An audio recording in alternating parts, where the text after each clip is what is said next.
जब पशुओं को मिलेगा प्यार और मिल्को मोर पशु आहार तो दूध बहेगा, मुनाफा बढ़ेगा। मिल्को मोर पशु आहार।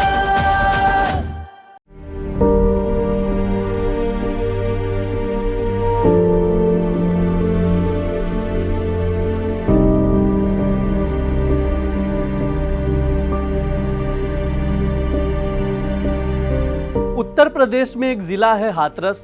2 जुलाई यानी मंगलवार को यहाँ सत्संग चल रहा था। इसी दौरान भगदड़ मची। अब तक 122 से अधिक लोगों की मौत हो चुकी है, वहीं 100 से अधिक श्रद्धालु घायल हुए हैं। यूपी पुलिस मामले की जांच कर रही है। हाथरस के सिकंदरा राव थाने में 2 जुलाई की रात को एफआईआर दर्ज की गई। मीडिया रिपोर्ट्स के मुताबिक आयोजकों को 80,000 लोगों को जमा करने की अनुमति थी, लेकिन 2.5 लाख से अधिक लोग इकट्ठा हो गए। ये केस ब्रजेश पांडे नाम के शख्स ने दर्ज कराया है, लेकिन एफआईआर में भोले बाबा का नाम नहीं है। उनके सेवादार देव प्रकाश मधुकर और अन्य के खिलाफ मामला दर्ज किया गया है।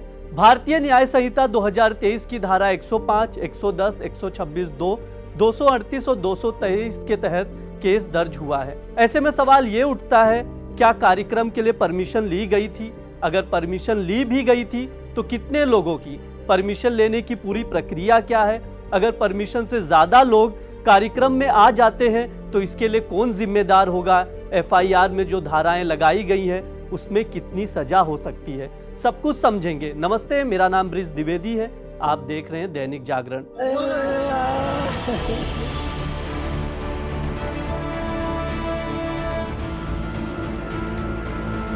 सबसे पहले जानते हैं कि कोई भी कार्यक्रम आयोजित करने के लिए किससे परमिशन लेनी होती है। परमिशन लेने की पूरी प्रक्रिया क्या है?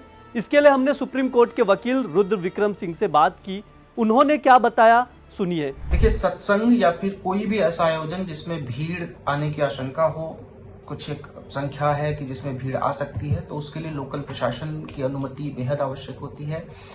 इसमें जो भी आयोजक होता है वो लोकल प्रशासन को एक पत्र लिखता है, उसमें बताता है कि कितनी संख्या अनुमानित है, कितने लोग आ सकते हैं, क्या टाइमिंग होगी इस आयोजन की, और उसमें जो लोकल प्रशासन होता है उससे अनुमति भी मांगता है, क्योंकि बहुत सारे व्यवस्थाएं करनी होती है लोकल प्रशासन को, और जो शांति व्यवस्था बनाई रखनी होती है, जो सुरक्षा व्यवस्था बनाई रखनी होती है, इसके लिए लोकल प्रशासन को इंटीमेट करना भी जरूरी होता है और उनसे परमिशन लेना भी जरूरी होता है। और ये संख्या के आधार पर, जगह के आधार पर लोकल प्रशासन उस बात की अनुमति देता है कि अगर जिस जगह पे आयोजन हो रहा है, अगर प्रशासन को लगता है कि नहीं इस जगह इतनी भीड़ आ सकती है, वो उस आयोजन को हम अनुमति दे सकते हैं, तो प्रशासन अनुमति देता है और उसी के अनुसार वो वहां व्यवस्थाएं अपने लोकल प्रशासन की तरफ से वो व्यवस्थाएं भी करता है। इसके बाद हमने वकील रुद्र से पूछा, अगर परमिशन से ज्यादा लोग कार्यक्रम में आते हैं तो इसके लिए कौन जिम्मेदार होगा? उन्होंने क्या कहा, सुनिए। देखिए, परमिशन से ज्यादा अगर लोग इकट्ठा हो रहे हैं तो जो आयोजक है वो भी जिम्मेदार है, क्योंकि उसने गलत जानकारी दी प्रशासन को, और प्रशासन भी जिम्मेदार है क्योंकि उसने जितने लोगों को परमिट किया था उससे ज्यादा लोग अगर आ रहे हैं तो उनको रोकना चाहिए। जो आयोजक है उनको इंटीमेट करना चाहिए, और अगर ज्यादा लोग वहां इकट्ठा हो रहे हैं तो उनको रोकने की व्यवस्था भी प्रशासन की होनी चाहिए, क्योंकि आपने अनुमति उतने लोगों की दी है, और जाहिर सी बात है जितने लोगों की आपने अनुमति दी है उतने लोगों के लिए ही आपने पुलिस व्यवस्था या अन्य व्यवस्थाएं की होंगी। तो अगर ज्यादा संख्या में लोग आ रहे हैं तो प्रशासन को उसको रोकना चाहिए था। पहली चूक प्रशासन की यहाँ हुई। दूसरी चूक, अगर भगदड़ मची तो आपको उसको कंट्रोल करना चाहिए।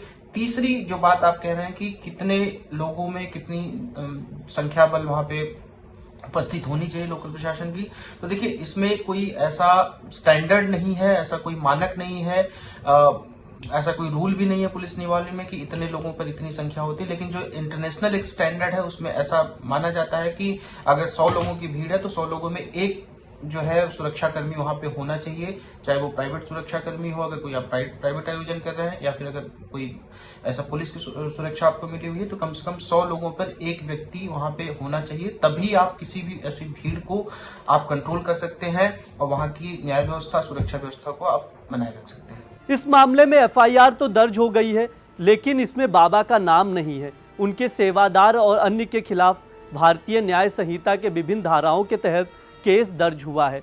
इसमें कितनी सजा हो सकती है? क्या बाबा इस कार्यक्रम के लिए जिम्मेदार हैं? एडवोकेट रुद्र विक्रम ने इन सभी सवालों के जवाब दिए। क्या कहा, सुनिए। देखिए, ये एक हैरान करने वाली बात है कि जो मेन वहाँ के बाबा थे जिनका सत्संग आयोजन हुआ था, उनको एफआईआर में नामजद नहीं किया गया है। जो आयोजक थे उनको नामजद किया गया है और तमाम धाराओं 105, 110, 238, 223, 126, 2 भारतीय न्याय संहिता की धाराओं में मुकदमा दर्ज हुआ है आयोजकों के नाम पर।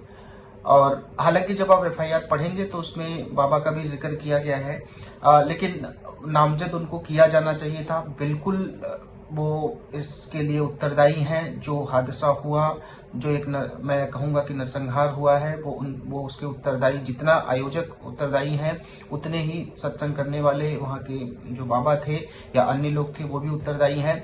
जो धाराएं हैं उनमें जो पुलिस ने धारा लगाई है 105 बीएनएस की, जो कल्पेबल होमिसाइड गैर इरादतन हत्या को दर्शाती है, जिसमें लाइफ इम्प्रिजनमेंट तक की सजा है। दूसरी धारा जो 110 बीएनएस की लगाई है, अटेम्प्ट टू कल्पेबल होमिसाइड की है।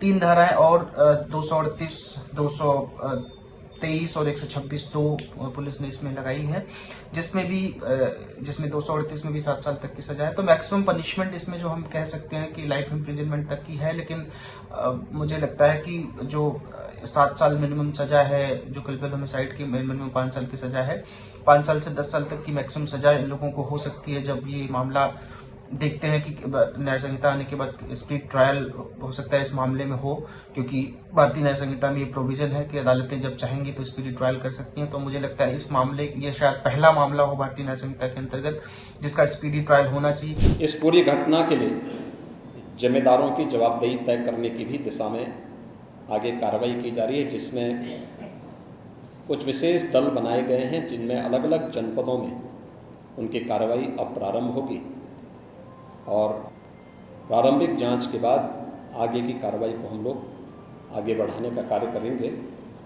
यह यहाँ की घटना के बारे में था और जुडिशल इंक्वायरी के बारे में आज ही इसके नोटिफिकेशन शासन के द्वारा भी जारी हो जाएगी। इस मामले में और जो भी अपडेट आएगा हम आप तक लेकर आएंगे। देखते रहिए दैनिक जागरण। शुक्रिया।